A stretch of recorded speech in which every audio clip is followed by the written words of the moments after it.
Oi, gente, tudo bem? Hoje eu começo o programa fazendo uma pergunta para vocês. Será que é possível que o mesmo livro possa ser lido por um adolescente, um jovem e um adulto? O que vocês acham? Acho que alguns já têm a resposta, mas os que não têm ainda, fiquem pensando um pouquinho, que eu já vou contar para vocês que babado é esse.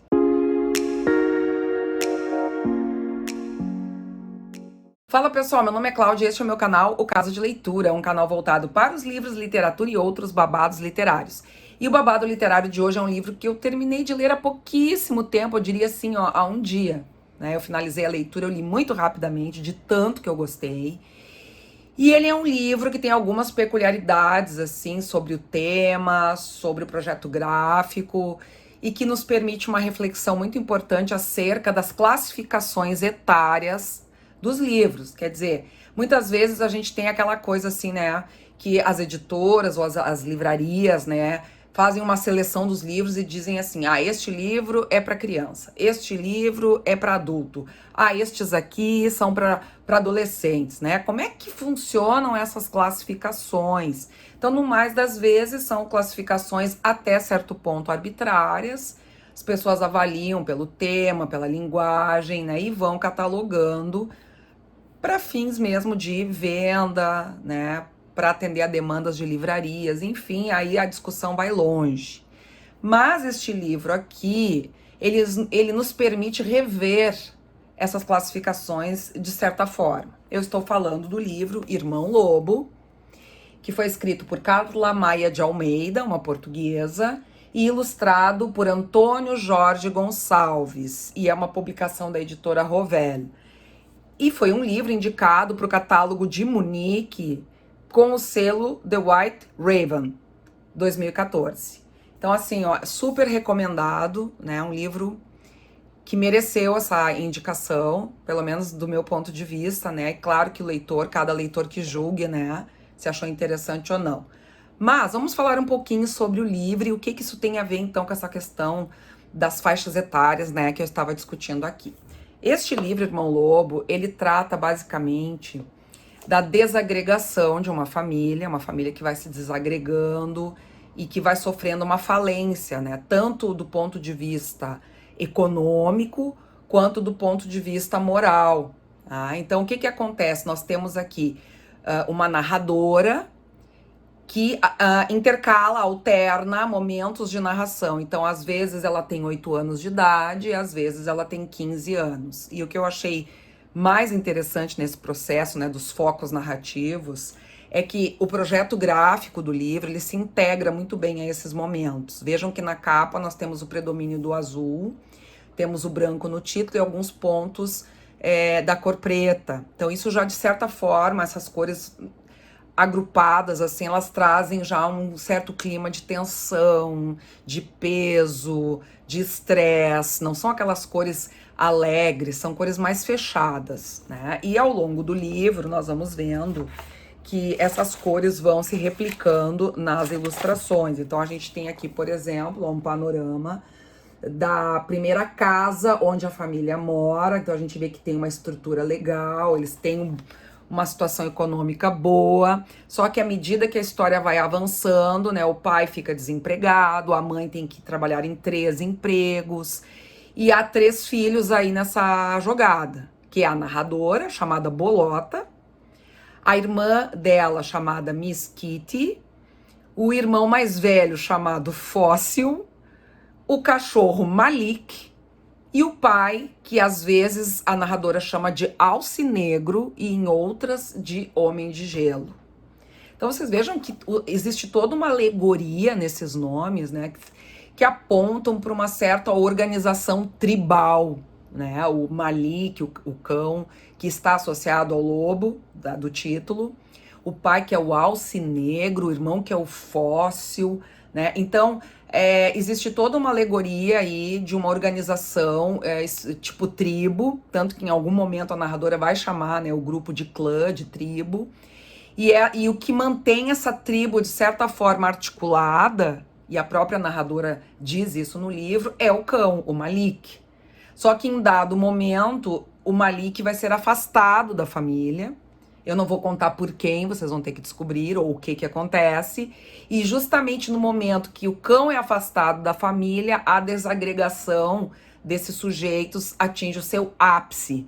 Tanto que a narradora diz que se formaram ilhas. Era a Ilha Blanche, que é o nome da mãe, era a Ilha Kitty, que era a irmã Kitty, era a Ilha do Alcinegro, a Ilha Bolota. Então, cada um deles comparados a ilhas, né? Tamanha desagregação.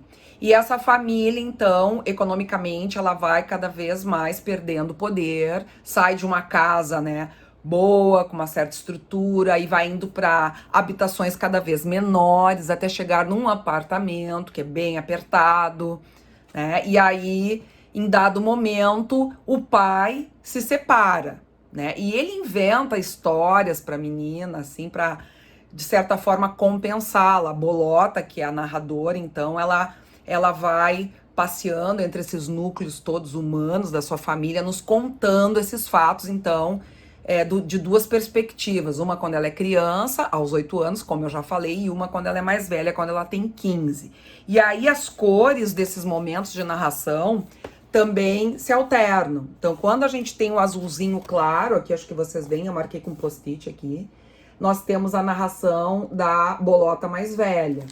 E quando a Bolota está narrando fatos do ponto de vista dela enquanto criança, nós temos então a cor branca aqui, né, nas páginas. E as ilustrações seguindo o mesmo padrão lá da capa, com preto, né, azul e o branco. Então, assim, ó, pessoal, existe toda uma organização estética que acompanha a temática da obra. E aí, enfim, nós vamos tendo um percurso, né, da narradora com a sua família, contando todas essas mazelas. O pai, né, trai a mãe, a gente em alguma passagem descobre isso, né? Aí ele vende joias de família para juntar um certo dinheiro. Aí acontece um episódio bem triste em relação a esse dinheiro.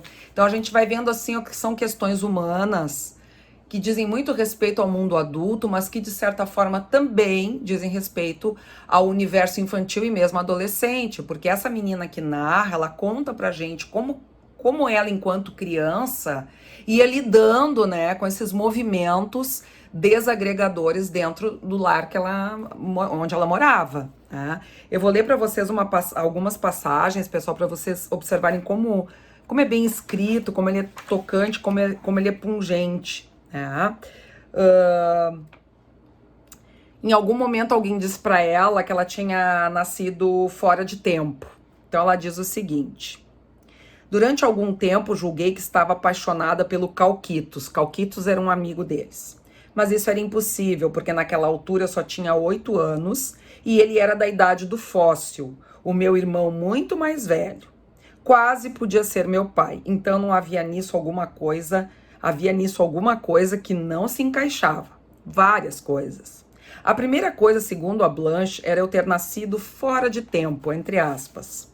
Comecei a acreditar nisso antes de perceber o que significava. Tenho 15 anos e estou a um passo de começar a minha vida, mas ainda não tive tempo de compreender tudo o que me aconteceu até agora. Quando eu tinha 8 anos, o tempo eram os números vermelhos do micro-ondas, sempre mudando e piscando no escuro da cozinha.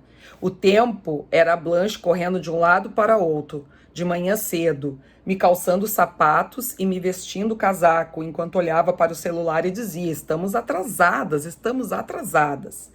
Então corria mais e deixava cair migalhas de torrada pelo chão, como na história de João e Maria. Migalhas que não iam dar numa casa de chocolate e que eram engolidas pelo aspirador no dia seguinte. Se fazia frio, se chovia, se estava sol, isso também era o tempo. Casacos, botas, gorros, luvas, cachecóis, sandálias, camisetas, calções, tudo formas de vestir o tempo. Eu entendia, era fácil. Então ela vai discutindo, né, toda essa questão, o que é, por que ela tinha nascido fora do tempo, fora de tempo. Então ela fica elaborando, né, com a cabecinha dela de criança, né, como é que ela entendia o tempo. Então essa é uma das passagens que eu acho que tem belíssimas, né. E aí quando ela lembra do cão, né, do cão que foi separado delas, ela diz o seguinte: Malik, penso nele como um totem que mantinha a tribo unida tentando se adaptar ao apartamento e sonhando com a sua antiga tenda rodeada de verde. Nas poucas fotografias que tiramos depois que ele partiu, parecemos um punhado de moedas atiradas ao ar, caídas ao acaso, afastadas umas das outras. Há uma, por exemplo, como a Blanche olhando para mim, o alce negro fitando o céu, o fóssil mirando os tênis e a Miss Kitty de óculos escuros olhando para dentro, para os lugares onde só ela entrava. Então assim, ó, pessoal, tem passagens belíssimas, né?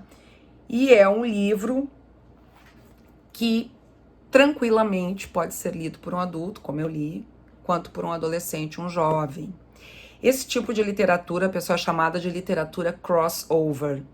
Crossover nesse sentido, né, de trânsito, né, de passagem do que seria uma literatura adulta para uma literatura juvenil e da literatura juvenil para a literatura adulta. Alice no País das Maravilhas é um outro exemplo de literatura crossover, e mesmo Harry Potter, né, que tantos e tantos adultos curtiram e curtem, eu sou um exemplo, né, mas que também pré-adolescentes, adolescentes e jovens adoram. Então, é um livro que eu super recomendo. Eu não vou contar o final, o que acontece com essa família, o que acontece com o pai. Será que eles conseguem se reagregar, né? Será que tudo é só tristeza, né? Esse livro aqui, né, ele também trata do que nós chamamos de temas fraturantes, né? Que são temas difíceis, muitas vezes tabu, que muitos não gostam, né, que se apresente para jovens ou mesmo pré-adolescentes, adolescentes, mas que são temas do cotidiano, né, especialmente em tempos de pós-modernidade como vivemos, em que tanto crianças quanto jovens e adolescentes têm muito acesso à informação. Então ele é um livro que problematiza questões que são do cotidiano de muitos de nós, né? A família desagregada, drogas, em algum momento aqui o irmão dela, o Fóssil, vai se envolver com drogas, a separação dos pais. É uma literatura muito rica, eu super recomendo e eu espero que vocês tenham gostado da dica de hoje. Um abraço grande. Basta abrir um livro e se entregar à imaginação.